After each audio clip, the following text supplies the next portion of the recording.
I started talking Brandon Aiyuk. Obviously, he tweeted today, and I'll repeat the tweet Yeah. just so that we're clear. 1K is the fourth option in a run first offense. Laugh emoji, laugh emoji. I'm as real as it get to the word. I'm as real as it get word to Lil Baby and SG. I'm ready to stand on business every time. Year 4, rockets up, rockets up, rockets up emojis. And I said that I didn't think the tweet meant that much because I didn't feel like Brandon Aiyuk was getting an extension this offseason no matter what. The 49ers have some flexibility with him since he was a first round pick. I thought his fifth-year option would get picked up, and I thought this offseason's focus would be the Nick Bosa's extension. And then you can circle back to Aiyuk next offseason when you might, have a little bit more flexibility on what you're doing in terms of contracts. And there's a few guys that, may no longer be a part of this roster depending on how attrition goes and age goes for them this upcoming season. And so that's what I thought. I thought the tweet actually, Larry, what I just read from Brandon Aiyuk spoke more to his self-confidence. And a good friend of ours, of course, Last Second Sports, Jesse Naylor, I thought he summed up the translation to Ayuk's words pretty succinctly. And he said, "Pay me my worth. I will produce no matter what, and we'll prove it again this season." And I thought that's all it was. I thought it's Brandon Aiyuk telling you, yeah, I'm a big-time player.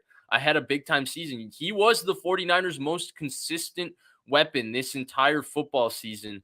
And I thought that consistency and urgency were the two things that really improved in his game.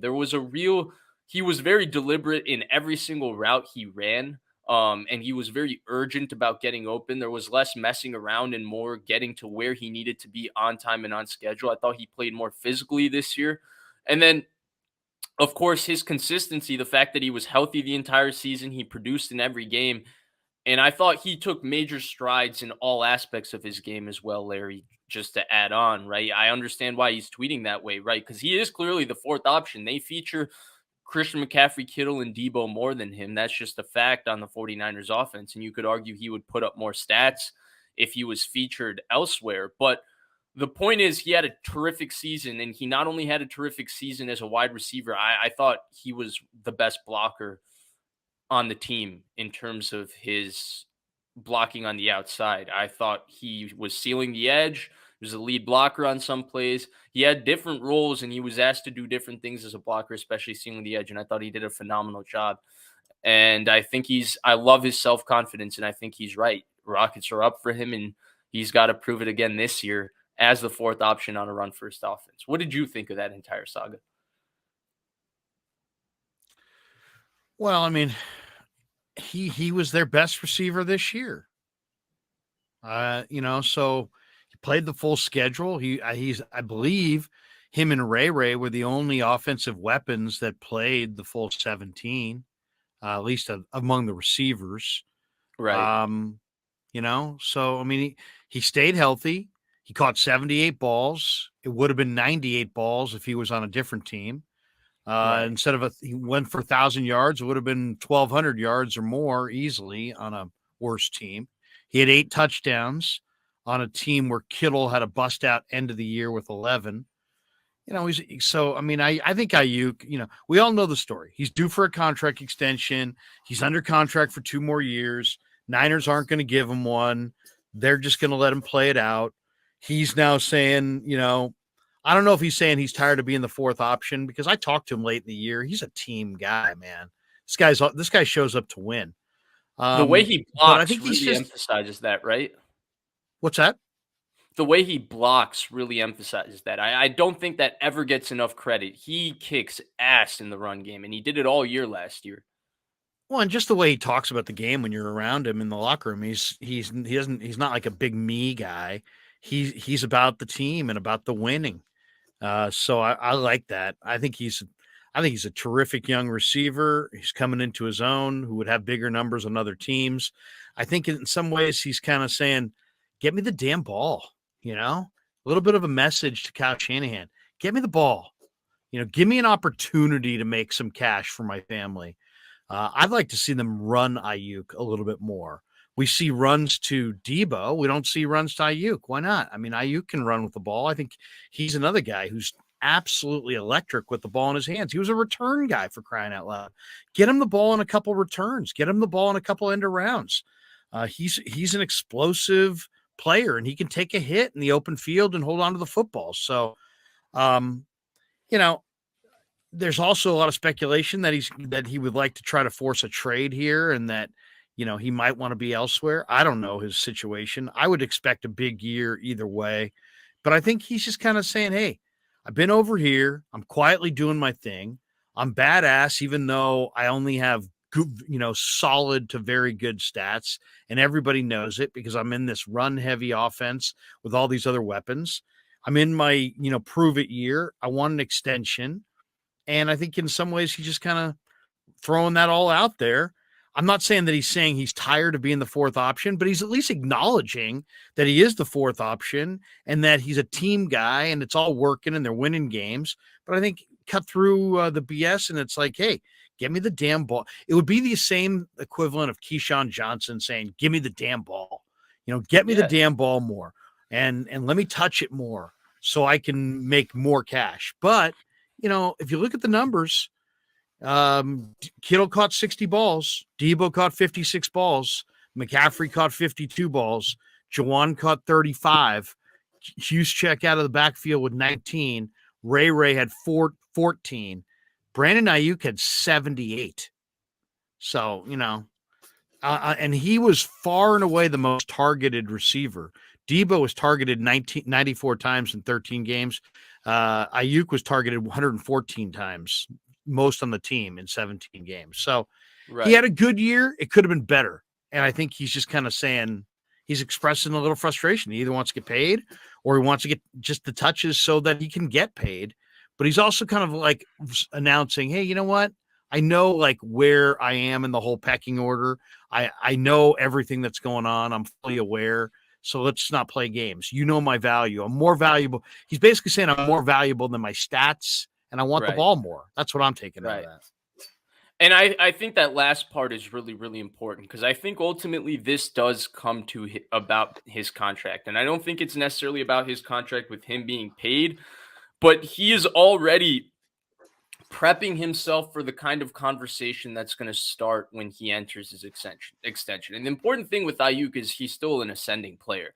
The improvement that he made from year 2 to year 3, I know a lot of people put the year 2 struggles on just say Shanahan put him in the doghouse, but Brandon Aiyuk also did not play well for a portion of the season. There was a lack of urgency in how he ran his routes. And sometimes he was, not as physical as he could have been off the line of scrimmage. There was also a growth process for him involved. And you could see that in the growth of all aspects of his game this year, right? You talked about his run after the catch ability, use him more in jet sweeps. I thought one of the best things about Brandon Aiyuk is not only how good, and I talked about the urgency before he gets the ball, right? With how physical he was and how ready he was to get to the spot on time, but just how quick then he was just turning his shoulder upfield and how explosive and physical he was right after the catch. It felt like the first guy never took him down this year, no matter where he caught the ball, which to me is very, very important in the modern NFL with so much space and the run after the catch ability of these players. Now, I think the way he tweeted this out was actually very beautiful because I think it sends the message without putting anybody else down. He says, I understand, like, okay, I'm the fourth option. And he says, I understand Debo Samuel, is a 1,400-yard first-team all-pro wide receiver that just got paid $25 million a year. I understand Christian McCaffrey's a first-team all-pro running back. I understand that, George Kittle is a first-team all-pro tight end. I understand that our offense is run first. I understand all of these things. But don't come here when it comes to my contract time and say, hey, Brandon, you barely got 1,000 yards. Or, hey, Brandon, you only deserve this much money because you've never been a Pro Bowl receiver and all of that. Like, I'm still that good. It's just our situations like this, so my stats are like this. I think that's all he's doing. I don't think he's complaining or saying he wants the ball more. He's just saying, don't lowball me because my numbers are affected by the fact that our team is really, really good and we run the ball more. And I thought the way he tweeted it out, the timing, I thought it was beautiful. I thought the way he handled it was beautiful because he's not putting anybody down. Ultimately, he's saying, I'm that guy and I'm going to show you again this year. So I love the confidence, but he's also saying like, hey, don't, and when it comes to this negotiation, we both know that I'm really, really good. Let's not pretend to use all of these things against me when we know why my stats aren't a little bit better. And I thought the way he handled that was fantastic. Well, and to me, when you look at the Niners stats, the one thing that just jumps out is that Ray McCloud and Brandon Aiyuk combined for the year had 6 total runs. Ray had 4, Aiyuk had 2. 2 in 17 games. I want to see Aiyuk carry the football. I want to see And one of get those was him the the first ball. one of those was the first in the first drive of the season, by the way. Like, I think the And he first had drive of the season with a Lance was jet sweep to 16-yard Debo, run. jet sweep to Aiyuk. Yeah, I mean, he can be an explosive runner. How about Ray McCloud though? By the way, Ray McCloud had Right. 4 carries on the season. One of them was a 71-yard touchdown run. It's like a guy hits the corner and goes for 71-yard touchdown run, and you only give him 4 carries on the year. I mean, that maybe, in hindsight looks like a tad low, doesn't it? I mean, I'd like Aiyuk and Ray to get the ball schemed into their hands on running plays. I mean, like by comparison, Debo ran it 42 times. Yeah. They can run the ball with Aiyuk and Ray a little bit more and get a few dynamic plays and diversify their rushing attack. Yeah, I agree. I think health did play a factor into the usage of all these different guys, because ultimately Ayuk was really the only guy in this offense that had a consistently healthy season, right? Debo played banged up for quite a few weeks there in between, and then he ultimately had that very nasty injury that turned out to be fairly mild. Kittle was hurt for the entire first part of the season. Again, he came back versus Denver, but he was playing hurt for the first part of the season. McCaffrey got banged up there in between. Ayuk was really the only guy who stayed healthy. And I wonder if perhaps they kind of protected him from taking a few extra hits in the run game just because he was that one receiver that was healthy. And they put a little bit more on him, right? Like, in the sense that he became kind of their isolated X receiver.